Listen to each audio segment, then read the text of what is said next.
नमस्कार दोस्तों, आपका स्वागत है दास्तानी प्रयागराज की इस सीरीज में। पिछले 4 वीडियो में आपने अपना जो प्यार और विश्वास दिखाया उसके लिए आपका बहुत बहुत धन्यवाद। आज हम उसी सीरीज में आगे बढ़ते हुए प्रयागराज में स्थित हनुमान मंदिर, ललिता देवी, कल्याणी देवी, आलोपन बाग मंदिर की चर्चा करेंगे।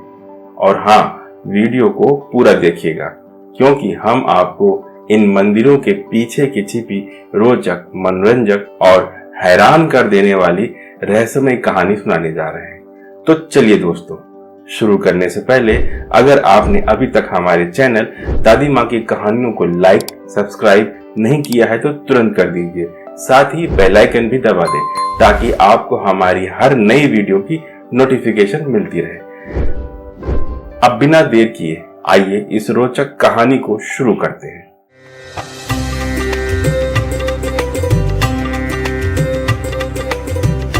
दोस्तों, अगर हम प्रयागराज में स्थित शक्तिपीठों की बात करें तो प्रयागराज एकमात्र ऐसा शहर है जहां 3 शक्तिपीठ हैं। इसी कारण प्रयागराज को आध्यात्म की नगरी भी कहा जाता है। आलोपी मंदिर। सनातन धर्म में वर्णित महापुराणों के अनुसार एक बार दक्ष प्रजापति ने कनखल हरिद्वार में बृहस्पति सर्वनाम यज्ञ की रचना की। उस यज्ञ में ब्रह्मा, विष्णु, इंद्र और अन्य देवी देवताओं को आमंत्रित किया गया, लेकिन जानबूझकर अपने जामाता भगवान शंकर को नहीं बुलाया। शंकर जी की पत्नी और दक्ष की पुत्री सती पिता द्वारा न बुलाए जाने पर शंकर जी के रोकने पर भी यज्ञ में भाग लेने गई। यज्ञ स्थल में सती ने अपने पिता दक्ष से शंकर जी को आमंत्रित न करने का कारण पूछा। पिता ने उग्र विरोध प्रकट किया। दक्ष प्रजापति ने भगवान शंकर को अपशब्द कहे। इस अपमान से पीड़ित हुई सती ने यज्ञ कुंड में कूदकर अपने प्राणों की आहुति दे दी। भगवान शंकर को जब इस दुर्घटना का पता चला तो वो क्रोधित हो उठे। उन्होंने अपना तीसरा नेत्र खोल दिया। भगवान शंकर के आदेश पर उनके गणों ने यज्ञ स्थल पर उग्र स्वभाव प्रकट किया। उनके कोप से भयभीत होकर देवी देवता ऋषिगण यज्ञ स्थल से भाग खड़े हुए। भगवान शंकर ने यज्ञ कुंड से सती के पार्थिव शरीर को निकाला और कंधे पे उठा लिया और इधर उधर घूमने लगे। तदनंतर संपूर्ण विश्व में प्रलय मचने लगा। जगत के पालन करता भगवान विष्णु ने चक्र से सती के शरीर के 52 टुकड़े कर दिए। परिणाम स्वरूप ये टुकड़े जिन जिन जगहों पे गिरे वे शक्तिपीठ कहलाए। उन्हीं 52 टुकड़ों में से 3 शक्तिपीठ होने का सौभाग्य प्रयागराज को प्राप्त हुआ और उसी तीनों में से एक है आलोपन बाग का ये मंदिर। माना जाता है यदि कोई संगम में डुबकी लगाए और बंधवा हनुमान जी आलोपन बाग मंदिर के दर्शन न करे तो उसका स्नान अधूरा रह जाता है। आलोपन बाग में स्थित आलोपी देवी मंदिर को मां आलोपी शंकरी का सिद्ध पीठ मंदिर के नाम से भी जाना जाता है। पुराणों के अनुसार यहाँ मां सती के दाहिने हाथ का पंजा एक कुंड में गिरकर लुप्त हो गया था। अतः यह मंदिर मां शक्ति के प्रमुख शक्तिपीठों में से एक माना जाता है। इस मंदिर का नाम देवी आलोपी शंकरी के नाम पर रखा गया है। यह एक विशेष मंदिर है जहाँ कोई मूर्ति स्थापित नहीं है। मंदिर के प्रांगण के बीच में स्थित एक चबूतरा है जहाँ एक कुंड बना हुआ है। इसके ऊपर एक विशेष झूला या पलना है जिसे लाल कपड़े से ढक कर रखा जाता है। किंवदंतियों के अनुसार माता सती की कलाई इसी स्थान पर गिरी थी। यह प्रसिद्ध शक्तिपीठ है और इस कुंड के जल को चमत्कारी शक्तियों से युक्त माना जाता है। आलोपी देवी के इस मंदिर के नाम पर ही यहाँ के आसपास के इलाके को आलोपित बाग के नाम से जाना जाता है और दर्शन मात्र से ही माता आपके सारे शारीरिक और मानसिक कष्ट हर लेती है। बंधवा हनुमान जी प्रयागराज के संगम तट पर स्थित भगवान शिव के रुद्र अवतार भगवान राम के परम भक्त हनुमान जी की यह विश्व की एकमात्र ऐसा मंदिर है जहाँ पर भक्त हनुमान जी की लेटी हुई प्रतिमा की पूजा की जाती है। वैसे इस मंदिर के विषय में अनेक मन ग्रंथ और कपोल कल्पनाओं से सुसज्जित कहानियां सुनने को मिलती हैं। जिसका वास्तविकता से दूर दूर तक कोई संबंध नहीं है। संगम तट पर स्थित बंधवा हनुमान जी के मंदिर का वर्णन ग्रंथों और पुराणों में मिलता है। तो आइए हम जानते हैं इस मंदिर के पीछे की छिपी सच्चाई क्या है। समाज में फैली कपोल कल्पनाओं से दूर आज हम सच्चाई से पर्दा उठाएंगे। पहले हम उस मनगढ़ंत कहानी पर नजर डालते हैं जो काफी प्रचलित है, और यदि कभी आप यहाँ आए होंगे तो अवश्य ही आपने इसे सुना होगा। कहानी यह है कि एक राजा जो भगवान हनुमान का परम भक्त था, नाव से हनुमान जी की भव्य मूर्ति लेके जा रहा था। अचानक नाव मूर्ति के भार से डूब गई। बाद में जब यमुना नदी ने अपना मार्ग बदला तो यह मूर्ति प्रकट हुई।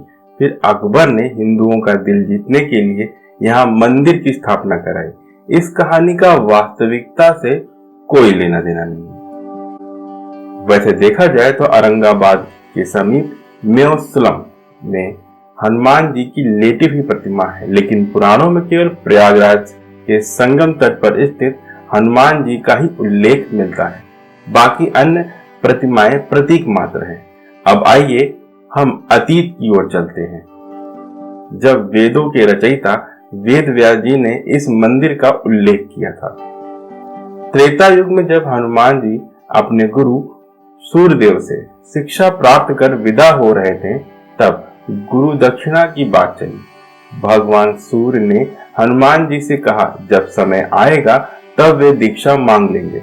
फिर भी हनुमान जी के आग्रह पर सूर्यदेव ने कहा, मेरे वंश में अवतरित अयोध्या के राजा दशरथ के पुत्र राम अपने भाई लक्ष्मण एवं सीता के साथ प्रारब्ध के कारण वनवास भोग रहे हैं। तुम यह ध्यान रखना कि वन में उन्हें कोई कठिनाई ना हो और कोई राक्षस उन्हें कष्ट न पहुंचाए। सूर्यदेव की आज्ञा सुन हनुमान जी अयोध्या की ओर प्रस्थान कर गए। भगवान राम ने सोचा, यदि हनुमान जी ही सभी राक्षसों का संहार कर देंगे तो मेरे अवतार का उद्देश्य ही समाप्त हो जाएगा। इसीलिए उन्होंने माया रची। उन्होंने माया को आदेश दिया कि वो हनुमान जी को गहरी निद्रा में डाल दे। इधर हनुमान जी चलते चलते गंगा तट पर पहुंचे ही थे कि सूर्यदेव अस्त हो चुके थे। तब हनुमान जी ने मां गंगा को प्रणाम किया और रात में नदी पार करना उचित न जानकर वहीं किनारे विश्राम करने का निर्णय लिया। जब हनुमान जी ध्यान मग्न हो गए, यह देख माया चिंतित हो गई। यदि प्रातः काल तक हनुमान जी अयोध्या पहुंच गए तो वह अपना कार्य आरंभ कर देंगे। अचानक हनुमान जी का ध्यान टूटा। उन्होंने सोचा, क्यों न रात सत्संग में बिताई जाए। यह सोचकर वे ऋषि भरद्वाज के आश्रम पहुंचे। वहां वेदों का व्याख्यान चल रहा था। ऋषि भरद्वाज जी कथा वाचन कर रहे थे।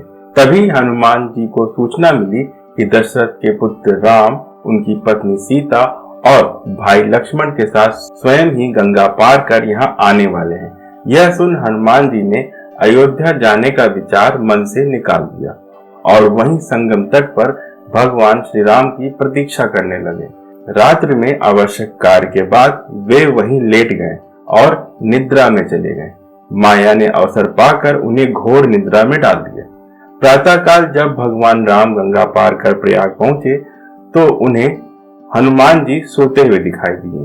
उन्होंने वरदान दिया, जो कोई सोते हुए हनुमान जी के दर्शन करेगा उसे बिना किसी प्रयास की मेरी कृपा प्राप्त होगी। उसे किसी भूत प्रेत धोखा या षड्यंत्र का भय नहीं होगा और उसके शत्रु स्वतः ही समाप्त हो जाएंगे। यह वरदान आज भी अक्षरशः सत्य है। फिर जब गंगा जी ने देखा कि कोई प्राणी उनकी ओर पैर फैलाए सो रहा है तो उन्होंने इसे अपना अपमान समझा और हनुमान जी को डुबो दिया।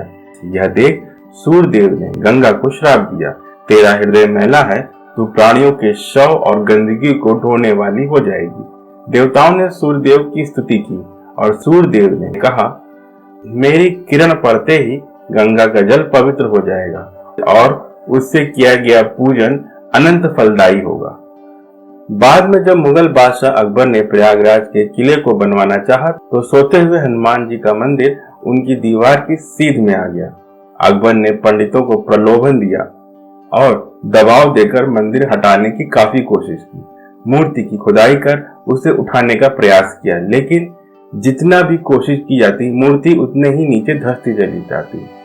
अंततः अकबर भयभीत हो गया और मंदिर को हटवाने का कार्य रोक दिया।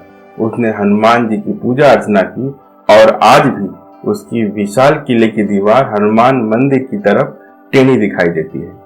आपको बता दें कि ये दोनों स्थल संगम से थोड़ी ही दूरी पर है और संगम में स्नान करने के बाद यहाँ दर्शन करने से आपको स्नान का संपूर्ण फल प्राप्त होता है।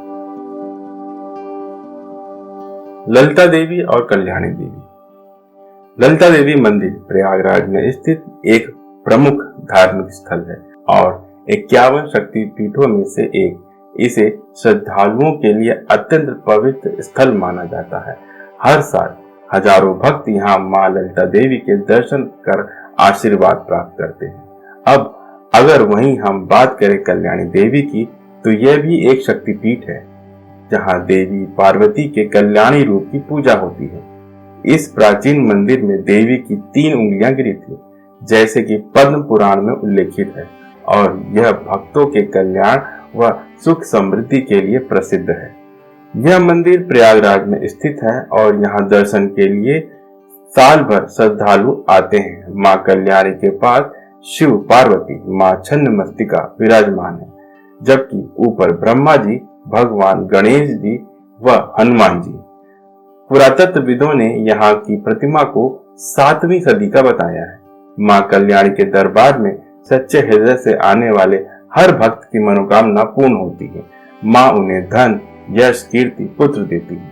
यही कारण है कि दूर दूर से भक्त यहाँ आते हैं। आज के लिए इतना ही।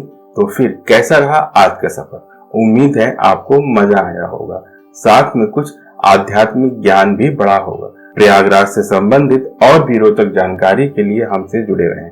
और हाँ, आपको यह हमारा छोटा सा प्रयास कैसा लगा हमें कमेंट में जरूर बताइएगा और जय माता दी लिखना ना भूलिएगा। धन्यवाद।